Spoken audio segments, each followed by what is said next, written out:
ப்ரொடியூசரில் வந்து சார்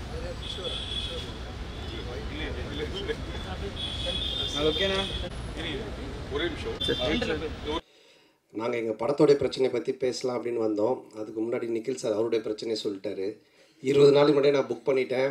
நடுவில் 2-3 பேர் பூந்து குழப்புறானுங்க, நீங்கள்லாம் கண்டிப்பாக வந்துடணும். அதை எங்கள் முன்னாடி கன்ஃபார்ம் பண்ணுறாரு. 20 நாள் முன்னாடி நான் புக் பண்ணிட்டேன் தெரியுங்களா? அந்த 2 பேர் யாருன்னு உங்களுக்கும் தெரியும். ஸோ எங்கள் பிரச்சனையை விட அவர் பிரச்சனை தான் பெருசாக இருக்குது. ஸோ கண்டிப்பாக வாங்க. நீங்கள் 2 நாள் கழித்து அந்த 15th ஈவினிங் நான் டெஃபினட்டாக என்ஜாய் பண்ணுவீங்க. ஒரு 2 மணி நேரம். அதாவது இந்த படத்தில் எங்களை மாதிரி யூடியூப் ரிவ்யூவர்ஸை சாட்டையால் அடிக்கிறீங்களா, சப்போர்ட் பண்ணுறீங்களா? அது ரெண்டுமே இருக்குது. அதாவது வந்துட்டு 2 பேருக்குமே ஈக்குவலாக தான் ஆனந்த் பண்ணியிருக்காங்க.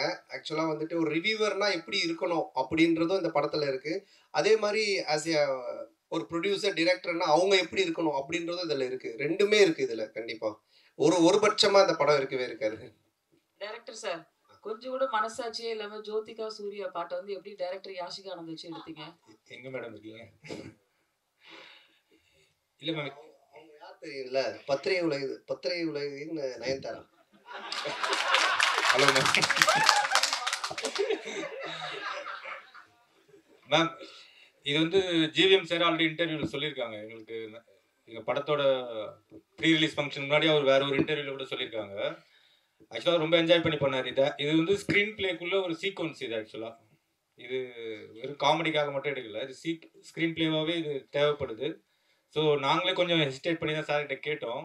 பட் அவர் ரொம்ப ஸ்போர்ட்டிவாக இது பண்ணி தான் அவன் நல்லா இருக்கு இது அப்படின்னு சொல்லி பண்ணார். நீங்கள் தேட்டரில் பாருங்கள், பார்த்தீங்கன்னா உங்களுக்கு எதுக்காக பண்ணுன்றது ரிவீல் ஆகும் கண்டிப்பாக. Sir congratulations.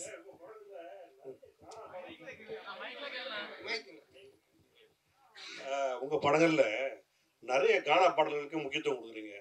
அதுக்கு என்ன காரணம்? அதுக்கு இந்த ஹீரோக்களில் நீங்கள் ஹீரோவாக ஆகிட்டீங்க. அந்த மாதிரி இந்த இன்ட்ரோடக்ஷன் சாங்ஸு அந்த மாதிரிலாம் நீங்கள் இம்பார்ட்டன்ஸ் கொடுக்காம மெயினாக கானா பாடலுக்கு முக்கியத்துவம் கொடுக்கறதுக்கு என்ன காரணம்? இல்லை, தம்பி டைரக்டரும் அதுக்கு ஒரு முக்கிய காரணம். இவர் வந்து ராயபுரம், ஆனால் சொந்த ஊர் திருநெல்வேலி. அதனால தான் பைல்வான் ரங்கநாதன் நடிக்க வச்சிருக்கான் படத்தில், அவங்க ஊருக்காரங்க அப்படின்னு சொல்லிட்டு. ஸோ அது மாதிரி அவங்க ராயபுரம். ஸோ இதுக்கு முன்னாடி நான் பண்ண கானா படம் பார்த்தீங்கன்னா ஜான்சன், அவன் வந்துட்டு வியாசார்பாடி. ஸோ இவங்க எல்லாருமே இன்புட்ஸ் கொடுக்கறதா, என்னோட இன்புட்ஸ்ன்னு கிடையாது. ஸோ அவங்க என்ன சொல்கிறாங்களோ அதை நம்ம கேட்டு பண்ணுறது தானே. அந்த பாரிஸ் அதுதான் அதோட ஃபுல்லாக கானா படம். ஆமாம், அந்த டைரக்டர் வந்துட்டு வியாசார்பாடி. ஸோ இவர் ராயபுரம். இன்னும் நான் வந்துட்டு இது மின்ட்டு தாண்டவே இல்லை. சந்தானம் சார் ஒரு நிமிஷம். மணி சார், எப்போதுமே எல்லாருமே நிறைய வசூல் வரணும், திருப்பதியில போய் வந்து நம்ம வந்து சாமி கும்பிடணும் அப்படிம்பாங்க. இந்த படத்துல நீங்க திருப்பதி கோவிந்தாவை கிண்டல் பண்ணிருக்கீங்கன்னு சேலத்துல வந்து நிறைய வக்கீல்கள் வந்து புகார் கொடுத்துருக்காங்க. அந்த கோவிந்தா கோவிந்தா பாட்டு வந்து உண்மையிலே கடவுளை கிண்டல் பண்ணிருக்குதா? அவங்களுக்கு என்ன பதில்? அதான் இல்லை, அது வந்து கிண்டல் கிடையாது. அதாவது நிறைய பேர் நிறைய விஷயங்கள் சொல்லுவாங்க, ஓகேங்களா? இப்போ பார்க்குறவங்க எல்லாரும் அவங்களோட சஜஷன் சொல்லுவாங்க, இது சரியில்லை, அது மாற்றணும், இது பண்ணணுன்ட்டு. பட் அது எல்லாத்தையும் நம்ம எடுத்துக்க முடியாது, அப்படி வாழவும் முடியாது. கோர்ட் என்ன சொல்லுது, அப்புறம் சென்சார் சர்டிஃபிகேட், அவங்க சில ரூல்ஸ் அண்ட் ரெகுலேஷன்ஸ் வச்சுருக்காங்க. அவங்க சொல்கிறது மட்டும் தான் தமிழ் சினிமாவில் பண்ண முடியும். ஒரு கோர்ட் சொல்கிறதா நம்ம செய்ய முடியும். போகிறவங்க வரவங்க சொல்கிறதெல்லாம் நம்ம கேட்டு எதுவும் செய்ய முடியாது. ஆமாம், சென்சாரில் வந்து அவங்க பார்த்துட்டு என்ன கரெக்ஷனாக சொல்லியிருக்காங்க, அதையும் நாங்கள் பண்ணியிருக்கோம். ஸோ அதனால் கரெக்டான ஒரு விஷயம்னா அது ஒன்று சட்டம், கோர்ட், இல்லைன்னா சினிமாவுக்கு சென்சார். இதை தவிர போகிறவங்க வரவங்கலாம் சொல்கிறாங்க, நம்ம என்ன பண்ண முடியும்? அது அவங்களோட கருத்து. சந்தானம். ஆமாம், அதில் நீங்கள் இப்போ பார்த்தீங்க அந்த பாட்டில் வந்துட்டு அந்த பாட்டு வரும், நடுவில் இவனோட கேரக்டரை பற்றி வரும். ஆனால் இதுக்கும் அந்த பாட்டுக்கும் சம்மந்தம் இருக்காது. இப்போ நம்ம பெருமாளை பற்றியோ இல்லை கோவிந்தாவை பற்றியோ நம்ம கிண்டலாக பண்ணி தான் சொல்லலாம். அது எனக்கு வந்து நான் வந்து திருப்பதிக்கு போய் இப்போ இந்த ரிலீஸ் பண்ணி கூட நாங்கள் போகிறோம். நாங்கள் வந்து வருஷம் எல்லா படத்துக்குமே நானும் ஆனந்தும் கீழே இருந்து மேலே நடந்தே போவோம். இப்போ இந்த தடவையும் போகிறோம். நான் பெருமாளுடைய பக்தர், எனக்கு பெருமாள் ரிலீஸ் பண்ணி நான் போய் வேண்டிப்பேன். அவருடைய பாட்டு ஃபஸ்ட்டு வரணுன்றது என்னுடைய ஒரு ஆசையாக இருந்துச்சு. அதை தான் நம்ம வச்சுருக்கோமே தவிர. ரெண்டாவது உங்களுக்கு தெரியும், நான் வந்துட்டு கடவுள் நம்பிக்கை உடையவன். இன்றைக்கி டிஷர்ட் கருப்பு போட்டுக்கிறனால கேட்குறீங்களா? ஸோ அதனால் நான் வந்து கடவுளை கிண்டல் பண்ணியோ கடவுள் இது பண்ணலாம் இது பண்ணவே மாட்டாது, உங்கள் எல்லாருக்குமே தெரிஞ்ச விஷயம். அதனால் அது வந்து என்னுடைய மன திருப்திக்காக வச்சது, அதுவும் சரியான முறையில் இருக்குது. சந்தானம் சார் சந்தானம், நீங்கள் தமிழ் படைப்பாளி, பாட்டாளி, நல்ல தமிழ் பேர் வச்சிருக்கலாமே. இதுக்கான ஆக்சுவலாக வந்துட்டு இது தில்லுக்கு துட்டு 1லேருந்து ஆரம்பித்த சீக்வல்னு. இது தில்லுக்கு துட்டு 1, தில்லுக்கு துட்டு 2, அதுக்கப்புறம் டிடி ரிட்டர்ன்ஸ். ஸோ இப்படி எல்லாமே அதில் வந்ததுனால அதனுடைய சாயல் இருந்தால் ஈஸியாக ஆடியன்ஸ் கொஞ்சம் ரீச் ஆகும் அப்படின்றதுக்காக தானே தவிர, இல்லைன்னா நீங்கள் சொன்ன மாதிரி இப்போ நம்ம நல்ல ஒரு தமிழ் பேர் இதுக்கப்புறம் வைக்கலான்னு. சந்தானம் சார், இங்க உங்க சொல்லுங்க. இப்போ ஒரு வாரமா வந்து எல்லையில் வந்து பதற்றம் இருக்கு, எதிர்பாராத பல நிகழ்வுகள் நடந்திருக்கு. இந்த நிகழ்வுகளால சில படங்கள் ரிலீஸ் ஆன படங்களை வந்து நிறுத்திட்டு புஷ் டேட்ஸ் ஆல்சோ பலர் வந்து ரிலீஸ் பண்ணலான்றதை வந்து புஷ் பண்ணுறதுக்கான முயற்சி எடுத்திருக்காங்க. உங்களுக்கு அந்த மாதிரி ஏதாவது அன்சர்டனிட்டிஸ் இருந்ததா? போன வாரம் ஏதாவது மாற்றுதல் பிளான் பண்ணியிருந்தீங்களா? என்ன? ஆமாம், நிச்சயமாக இருந்துச்சு. அது நான் ப்ரொடியூசர் ஆர்யாட்டையும் நான் வந்து டிஸ்கஸ் பண்ணோம், ஆர்யாவும் பேசிகிட்டு இருந்தாங்க. ஆனால் அதுக்கப்புறம் அது நல்ல முறையில் கடவுள் அருளால் சுமூகமாக அது இப்போ முடிஞ்சு ட்ரம்ப் அந்த ஒரு ட்வீட் பண்ணதுக்கப்புறமா அவர் சொன்னதுக்கப்புறமா இப்போது சால்வ் ஆனதுனால சரி ஓகே அகைன் நம்ம வந்துட்டு ப்ரொசீட் பண்ணலாம் அப்படின்ற ஸ்டெப் தான் எடுத்திருக்கோம். மேபி பதட்டமாக இருக்குது, இன்னும் மோசமாக போயிட்டுருக்குன்னா நிச்சயமாக நாங்களும் அதை இது எல்லாத்தையுமே ஸ்டாப் பண்ணலான்னு அவர்கிட்டே சொன்னோம். நிக்கில் முருகன்கிட்டே நாங்கள் என்ன சொன்னோம்னா, இல்லை சார் நம்ம ப்ரெஸ் இதெல்லாம் ஸ்டாப் பண்ணிடலாமா இன்னும். அப்புறம் மார்னிங் அந்த ஒரு நியூஸ் பார்த்துட்டு தான் அதுக்கப்புறம் சரி நம்ம ப்ரொசீட் பண்ணலான்னு பண்ணோம். சார் ஒரு நிமிஷம் கார்த்தி ஒரு நிமிஷம். அவங்க கேட்டுட்டு இருக்காங்க, அது பதில் சொல்லி முடியட்டும், அப்புறம் நீங்க கேளுங்க. மைக் வாங்கிட்டு கேளுங்க, கொஞ்சம் வெயிட் பண்ணுங்க கார்த்தி.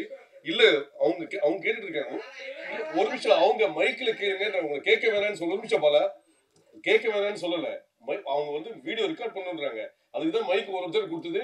பந்திக்கு முந்திக்கணும்னு நீங்க தான் ஃபர்ஸ்ட் மைக் வாங்குனீங்க. இப்போ மைக் அவங்க கேட்க போறாங்க, அவங்க கேட்டு முடிச்சு கேட்க போறாங்க. உங்களுக்கு ஒரு நிமிஷம். அப்ப மைக் கேளுங்க, மைக் வாங்கிட்டு கேளுங்க. அப்ப மைக் வாங்கிட்டு கேளுங்க. நீங்க என்ன கேளுங்க, அவங்களுக்கு கேட்க கூடாது, என்ன கேட்கணும். நீங்க என்ன கேளுங்க, மைக் என்ன கேளுங்க, நான் கொடுக்குறேன் உங்களுக்கு. கேளுங்க. இல்ல கேளுங்க, கேட்க வேணாம்னு சொல்லவே இல்லையே. மைக் வாங்கிட்டு கேளுங்கன்ற அவ்வளவுதான்.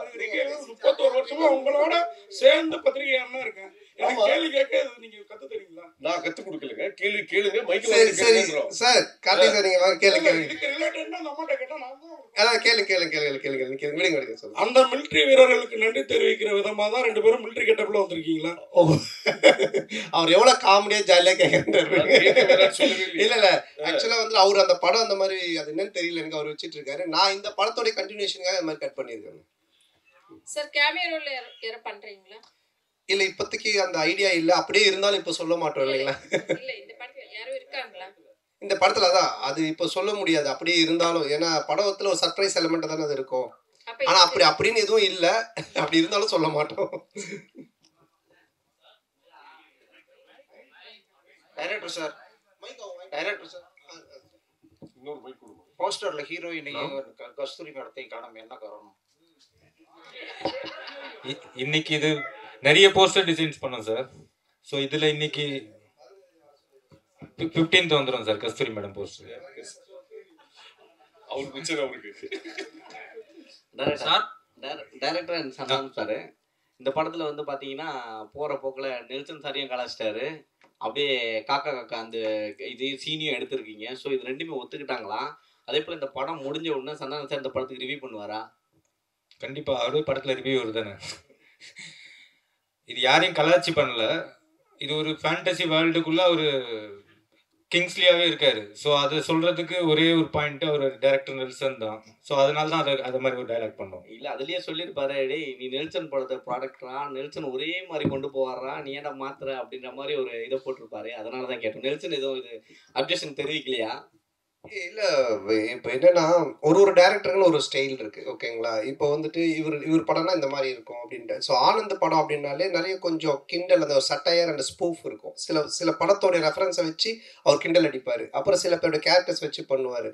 ஆனால் அது எல்லாமே ஒரு ஃப்ரெண்ட்ஷிப்பில் எல்லாரும் தெரிஞ்சவங்க, அவங்கக்கிட்ட எந்த ஒரு பாதிப்பும் வராதுன்னு தெரிகிறது மட்டும்தான் பண்ணுவோம். இல்லைன்னா அது பண்ணுறது கிடையாது சார். இப்போ நாங்கள் ஜாலியாக பேசிப்போம், ஆனால் இவர்கிட்ட பேசினா செட் ஆகாதுன்னா அதை நாங்கள் அவங்கள தொட மாட்டோம் சார். இப்போ நீங்கள் பார்க்கிங் காசு கோவிந்தா, டிக்கெட் காசு கோவிந்தான்னு சொல்லிட்டு ஒரு விஷயம் சொல்கிறீங்க. லேட்டஸ்ட்டாக ஒரு 2 மாதத்துக்கு முன்னாடி பார்த்தீங்கன்னா தேட்டரை விட்டு வெளியே வரும்போது பார்க்கிங் காசு வேஸ்ட்டு, பாப்கார்ன் காசு வேஸ்ட்டுன்னு சொல்லியிருக்கீங்க. எந்த படத்தை மென்ஷன் பண்ணி சொல்லியிருக்கீங்களா? இல்லை, எந்த படத்தையும் மென்ஷன் பண்ணல. ஆடியன்ஸு மக்கள் டெய்லி என்ன பேசுகிறாங்க, டே டு டே அவங்க என்ன கரண்ட் சுச்சுவேஷனில் இருக்காங்கன்றதை பார்த்துட்டு அதை எடுத்து நம்ம படத்தில் வைக்கிறோம். எப்பவுமே படம் அதுதானே, என்ன நடக்குதோ அதை நம்ம எடுத்து அது சினிமாவாக காட்டும்போது நல்ல ரீச் கிடைக்கும். ஆரியா ப்ரொடியூசர் நல்ல சம்பளம் கரெக்டாக கொடுத்துட்டாரா? ஆரியா கிட்ட கேட்குறீங்களா? சந்தானம் சார் சம்பளம் கேட்டதே கொடுத்துட்டாரா? நான் கேட்டதை விட அதிகமாகவே கொடுத்துட்டாரு. அதாவது வந்துட்டு என்ன சொல்கிறது, நான் சொன்னேன் இல்லைங்களா, நாட் ஓன்லி இந்த படத்தோடைய சம்பளம்ன்றது இல்லாமல் என்ன உனக்கு தேவை, எங்கேயும் போய் டக்குன்னு ஒரு அட்வான்ஸ் எடுத்துகிட்டு வராங்கன்னு சொல்லிட்டு கை நீட்டாத, எங்கேயும் வாங்காத, நீ வந்து 1 இயர் ஃப்ரீயாக வேலை செய்யினாங்க. அதான் நான் சொன்னேன், வீட்டோட இடிச்சாங்க, புது வீடே இப்போ கட்டியிருக்கேன், எல்லாம் காரணம் ஆர்யா பவன் தான். சார் இந்த படத்தில் என்ன சொன்னாங்க, இந்த படத்தில் பார்த்தீங்கன்னா கவுண்டமணி சார் தான் ஒரு படங்கள்லாம் பார்த்தீங்கன்னா பேர் வைப்பார், ஒயகா கச்சா மூஞ்சி, அனில் மூஞ்சி, அந்த மாதிரிலாம். ஸோ நீங்கள் வந்து நிறைய பேருக்கு இப்போ இந்த படத்துலேயே பார்த்தீங்கன்னா கெளுத்தி, கெண்டை, குறவை மீன் அந்த மாதிரிலாம் வச்சுருக்கீங்க. ஸோ இது எப்படி உங்களுக்கு மாட்டுதா ஜிலேபி மூஞ்சிலாம் வந்து? இல்லையே, நான் இதில் யாருக்கும் பேர் வைக்கலையே. பாட்டு எழுதும் போது அந்த கெளுத்தி என்ன அது பண்ணுறது, அவருடைய பேரே கெளுத்தி தான், ஒரிஜினல் நேமே கெளுத்தி, ஒரிஜினல் பேரே கெளுத்தி தான். எனக்கு கெளுத்தி இல்லை, நாங்கள் வைக்கல, அவங்க ஒரிஜினல் பேரே அதுதான். சார் உங்களுக்கு சூர்யா ஜோதிகா பாட்டு எடுக்கும்போது கௌதம் மேனன் வந்து என்ன சொன்னாருன்னா, அவர் படத்தையே ரீக்ரியேட் பண்ணிருக்காரு. அதுவும் நீங்க தான் சொல்லணும், கிண்டல் பண்ணி நீங்க ரொம்ப எடுத்துக்க மாதிரி எடுத்துருக்கு. அது யாஷிகா ஆனந்த் கூட ஸ்லோ மெசல்ல கூட விட்டு அவர் ஒத்துக்கிட்டாரா எப்படி? இல்லைண்ணா, இப்போ அதான் நான் சொல்றேன், இப்போ நீங்க பாக்குறது ஒரு ட்ரெய்லர் இந்த டீசர்லாம் என்னன்னா, உங்களுக்கு படத்தை பார்க்கக்கூடிய ஒரு ஆர்வத்தை தூண்டுறதுக்காக நாங்க துண்டா கட் பண்ணி வைப்போம். அதோட முன் கதை என்ன பின் கதை எதுவுமே தெரியாது. அப்போ அதை பார்க்கும்போது உங்களுக்கு ஒரு ஒரு என்ன சொல்றது, இது என்னவா இருக்கும், இது என்ன அப்படின்னு ஒரு கொஸ்டின் கேட்கலாம். அந்த ஒரு வைரலுக்காக தான் அதை பண்றோம். பட் படமா நீங்க பார்த்துட்டானுங்க, அது ரொம்ப கிளியர் பிக்சர்ல கரெக்டா வரும். என்ன சொல்லுங்க, அந்த பாட்டை பார்க்கும்போது சூர்யா ஜோதிகா கோவம் வராதா, சூர்யா ரசிகர்களுக்கு கோவம் வராதா? நீங்க எவ்வளவு கிண்டல் பண்ணிருக்கீங்க? இல்ல, இது கிண்டலாவே வராதுங்க. இப்போ என்னன்னா, அவரு அந்த படத்தோட இயக்குனர், அவரு அதை பண்றாரு, அது ஏன் பண்றாரு, அதுக்கு ஒரு காரணம் இருக்கு. அந்த காரணத்தை சொல்லும்போது கண்டிப்பா தப்பா இருக்காது. நிறைய படத்துல நிறைய ரெஃபரன்ஸ் வைக்கிறாங்க, அது கரெக்டா அந்த கதையோட ஒத்து வந்தா ஓகே. திடீர்னு துண்டா சும்மா வெறுப்பேற்றதாக வச்சோன்னா தப்பா இருக்கும். அண்ணா உங்களுக்கு வந்து ஆர்யாவை ரொம்ப பிடிக்கும், இப்போ ப்ரொடியூசரா நல்லா பிடிச்சிருக்கா, நண்பரா பிடிச்சிருக்கா? ஆர்யாவையா? இல்லை, ரெண்டுமே தான். ஏன்னா நண்பனா இருந்ததுனால தான் அந்த ப்ரொடியூசரா மாதிரி. ரெண்டு பேருமே வந்துட்டு என்ன சொல்றது, ப்ரொடியூசரா இருக்கும்போது சில நேரத்தில் சண்டை வரும், நண்பனா இருக்கும்போது சண்டை வராது, அடிக்கடி கோச்சுப்பான். அது மாதிரி வந்துட்டு இது நான் சொன்ன இது மாதிரி பண்ணவே இல்லை, இது பாரு இப்படி ஆயிடுச்சுன்னு ஃபர்ஸ்ட் டே ஷூட்டிங்கே கால் பண்ணி, நான் வந்து உனக்கு காமெடி சூப்பர் ஸ்டார் நான் சும்மா தான் பேர் வச்சேன், நீ நிஜமாலே பண்ணிட்டு இருக்க அப்படின்னா. ஏன் என்னென்ன வேட்டையன் ஷூட்டிங்கில் எவ்வளோ செலவு தெரியுமா அப்படின்னா, தெரியாது மச்சான் இவ்வளோ செலவு அப்படின்னா. நம்ம ஷூட்டிங்கில் எவ்வளோ செலவு தெரியுமா, எவ்வளோன்னா அதே செலவு, அதே 200 பேர், அதே இது. நான் உனக்கு காமெடி சூப்பர் ஸ்டார் பேர் வச்சா சூப்பர் ஸ்டாருக்கு இவ்வளோ நீ செலவு பண்ணுவியா அப்படின்னு சொல்லி கோச்சிக்கிட்டான். அப்புறம் நான் சொன்னேன், இல்லை மச்சா இது மாதிரி திட்டம் தேவைப்படுது அப்படின்னு. ஸோ அதுக்கப்புறமா ரொம்ப சண்டை ஆயிடுச்சேன். டக்குன்னு என்ன பண்ணுவேன்னா, ஒரு 2 நாள் ஈஷாக்கு போயிடுவேன். உடனே ஃபோன் அடிப்பான், அங்கே அடிச்சிட்டு இல்லை சத்குருட்ட காசு வாங்கி கொடு அப்படின்வான். ஏய், அவர் பேப்பரா காசு வாங்கி தர முடியும், நீ அங்கே தானே போகிற, எனக்கு காசு வாங்கி கொடுத்துட்டு போ, அவர் பேர் போட்டு ப்ரொடியூசர் அப்படின்வான். சரி மச்சா வந்து.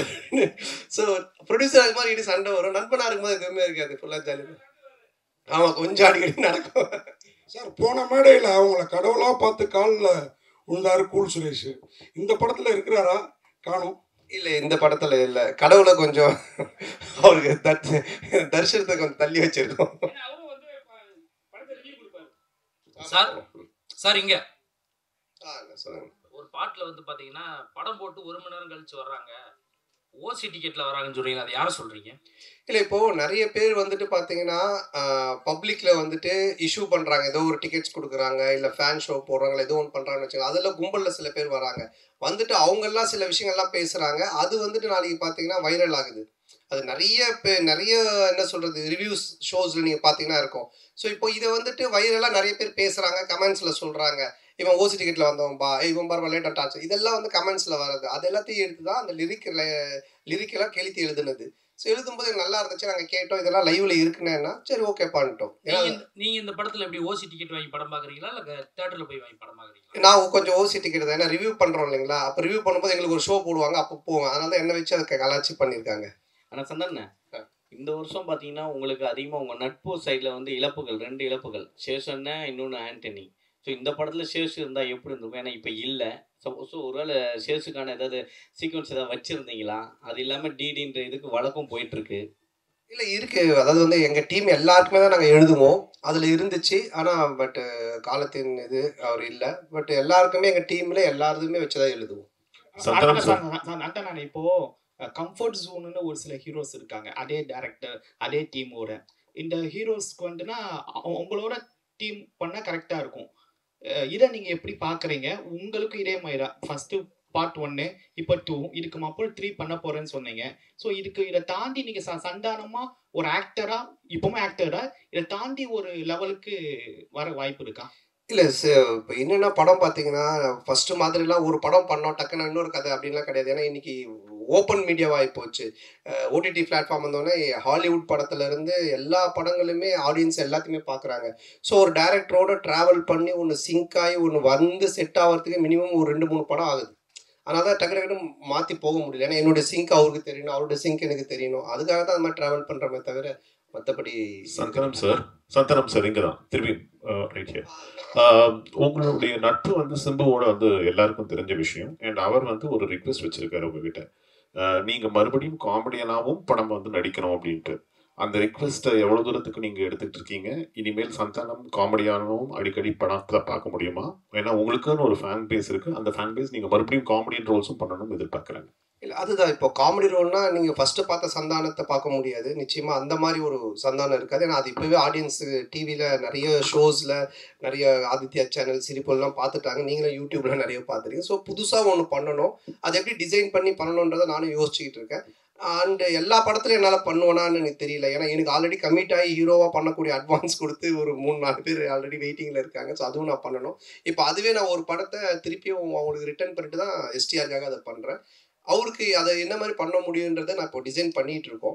அதுக்கப்புறம் ஆர்யாவோட ஒரு கமிட்மெண்ட் இருக்குது. நான் வடக்குப்பட்டி ராமசாமிலே சொன்னேன் ஆர்யாவோட நான் பண்ணோம் அப்படின்ட்டு. ஸோ அந்த கமிட்மெண்ட்டும் போயிட்டுருக்கு. ஸோ அதுக்கும் பேசிகிட்டு இருந்தோம். பட் இவன் எப்போ பண்ணுவான்னு தெரியல. இவங்கிட்ட அப்படின்னா ஆர்யா கியூபுக்கே 1 வீக் தான் அனுப்புனேன் அப்படின்னு சொன்னேன். ஸோ ஆனந்த ஒரு லைன் ஒன்று எழுதியிருக்கான் எங்கள் 2 பேரை வச்சு. அதில் ஒரு கேரக்டர் ஒன்று பண்ணலான் இருக்கோம். ஸோ பண்ணுவேன் கண்டிப்பாக. ஆனால் நிறைய பண்ணுவேனான்னு தெரியாது. பழசை பண்ண மாட்டேன் நிச்சயமா. ஆனால் இந்த கொஸ்டினோட தொடர்ச்சி தான் இது. சிம்பு சார் சொன்னார் தமிழ் சினிமாவில் காமெடி நடிகர்கள் குறைஞ்சிட்டாங்க, காமெடியும் கம்மியாகிடுச்சுன்னு சொல்கிறாங்க. அது எப்படி நீங்கள் பார்க்குறீங்க? அவர் சொன்னதுக்கு என்ன வந்து பார்க்குறீங்க, நான் எப்படி சொல்ல? இல்லை ஏன்னா அவர் உங்களுக்கு தான் சொன்னார். நீங்களாம் வந்து ஆக்டர் ஆகி போயிட்டீங்க, ஹீரோ ஆகி போயிட்டீங்க. ஸோ வந்து தமிழ் சினிமாவில் காமெடி கம்மியாகிடுச்சுன்னு சொன்னார். இல்லை என்கிட்ட அவர் பர்சனலாக சொல்லம்பாங்க, பப்ளிக்காக எல்லார்கிட்டையும் சொன்னார். அப்போ நீங்கள் நடிக்க வாங்கன்னு கூப்பிட்டா நான் அதுக்கு எஸ்ன்னு சொன்னேன். அதை நான் எப்படி சொல்ல முடியும்? அரே சார், சார்பட்டா பயங்கர ஹிட்டு, பிளாக் பஸ்டர், செகண்டும் வரப்போகுதுன்றாங்க. அதில் நீங்கள் இருக்கீங்களா? இல்லை அடுத்த படத்துக்கு ப்ரொடியூசராக காலத்தில் இறங்க போகிறீங்களா சந்தானம் சார் வச்சு? இல்லை, இப்போ சார்பட்டா வந்து ஆகஸ்ட்லேருந்து ஷூட்டிங், இப்போ பார்ட் 2. இப்போ வந்து வேட்டுவோம் ரஞ்சித் சார் அந்த படம் ஷூட்டிங் போயிட்டுருக்கு. ஸோ கண்டிப்பாக அது ஆகஸ்ட்லேருந்து பார்ட் 2 ஸ்டார்ட் பண்ணுறோம். சார் நீங்கள் ப்ரொடியூஸ் பண்ணதுக்கப்புறம் சந்தானம் சார் நீங்கள் சொன்ன மாதிரி கேட்க ஆரம்பிச்சாரா, இல்லை அவர் சொல்கிறது நீங்கள் கேட்க ஆரம்பிச்சிங்களா? ஏன்னா பாட்லேயே சொல்லியிருப்பாரு. இந்த படம் பொறுத்த வரைக்கும் என்ன, ப்ரொடியூசர்னு பேர் தான், பண்ணதெல்லாம் இவர் தான். ஏன்னா அதான் சொன்னல, ஃபர்ஸ்ட் டே ஷூட்டிங் போய் அந்த செலவு லிஸ்ட் எடுத்து பார்த்தேன். டேய் உண்மையான கப்பலில் ஷூட் பண்ணாலும் இவ்வளோ செலவாகுதுடா அப்படின்னு சொன்னேன். பட் நான் அதாவது சொன்ன மாதிரி இந்த படம் அப்படி எடுத்திருந்தா தான், இப்போ நீங்கள் அந்த குவாலிட்டியாக எடுத்திருந்தா தான் அது அதோட அவுட்புட்டு அது தேவைப்படுது. பட் அது வந்து எவ்வளோ பெஸ்ட்டாக, எவ்வளோ எஃபிஷியண்ட்டாக ப்ரொடக்ஷன் சைட்லேருந்து எவ்வளோ கம்மியாக நம்ம பண்ண முடியுமோ, அது வந்து கம்மின்னா வேஸ்டேஜ் இல்லாமல் எங்களால் எங்களோட எக்ஸ்பீரியன்ஸ் டீமை வச்சு அது மேக்ஸிமம் வேஸ்டேஜ் கட் பண்ணி அது பெஸ்ட்டாக பண்ண முடியாத அளவுக்கு பண்ணியிருக்கோம். பட் எதுவுமே நான் கண்ட்ரோல் பண்ணது, நான் ஒன்று தான் அவர்கிட்ட சொன்னேன், எது தேவையோ பண்ணு, கண்டிப்பாக பண்ணாமல் இருக்காது. ஸோ அப்படி தான் இது பண்ணது. பட் ஃபுல்லாக பண்ணது அவர் தான். சந்தானம் சார், நீங்கள் காமெடி வெளிப்படத்தில் பண்ண மாட்டேன் அப்படின்னீங்க. சிம்புவோட நட்புக்காக இப்போ காமெடி பண்ணுறீங்க. அதுமாரி பழைய ப்ரெஸ் மீட்டில் சொன்னீங்க நான் வந்து அரசியல் பக்கமே போக மாட்டேன் அப்படின்னு. இப்போ அவங்க நண்பர் உதயநிதி சார் வந்து பார்த்தாவா எனக்கு ஹெல்ப் பண்ணு அப்படின்னு அடுத்த மே மாதம் கூப்பிட்டாருன்னா சிம்பு மாதிரி அந்த கொள்கையை மாற்றி ஏதாவது பிரச்சாரத்துக்காவது போகிறதுக்கு ஐடியா இருக்கா? சரி, அரசியலை பொறுத்த வரைக்கும் சார், யார் கூப்பிட்டாலும் யார் இது பண்ணாலுமே ஒரு விஷயம் தான் நான் வந்து தெளிவாக சொல்கிறது என்னென்னா, நீங்கள் உழைச்சா உங்களுக்கு சாப்பாடு, நான் உழைச்சா எனக்கு சாப்பாடு. இதை தவிர வேறு எதுவுமே கிடையாது. பட் நட்பு ரீதியாக சில விஷயங்கள் இருக்குது, இதெல்லாம் பண்ண முடியும், இதெல்லாம் பண்ண முடியாது. இப்போ நான் சிம்பு சார் எஸ்டிஆரில் என்ன கூப்பிட்டாலும் இப்போ அவர் வந்து சந்தானத்துக்கு கம்ஃபர்டபுளாக என்ன காமெடி பண்ண முடியும், அவருக்கு என்ன செய்ய முடியும் கேரக்டரா அப்படின்ற அந்த ஃப்ரீடம் எனக்கு கொடுத்துருக்காரு. அதையே பழசு அதையே பண்ணணும் அப்படின்னு அவர் எனக்கு ஃபோர்ஸ் பண்ணல, இல்லை அந்த மாதிரி ஒன்று சொல்லலை. அது மாதிரி உதய் சார் கூப்பிட்டாலும் அதுக்குன்னு சில எனக்கு இந்த கம்ஃபர்டபுள் ஓகே, இதை நான் பண்ண முடியும், நான் வந்து சொல்ல முடியும், இதெல்லாம் எனக்கு ஓகேனா நான் நிச்சயமாக போய் பண்ணுவேன். சார் சந்தானம் சார், அடுத்த வாரம் பார்த்தீங்கன்னா நீங்கள் நடித்த படம், சூரி நடித்த படம், யோகி பாபு நடித்த படம், உங்களுக்குள்ளாரே ஒரு போட்டி வந்துடுச்சு. அது எப்படி ஏன் மற்ற இன்னொருத்தர் விட்டுட்டீங்களே, டாம் க்ரூஸ், மிஷன் இம்பாசிபிள் அவரையும் சேர்த்துக்குங்க.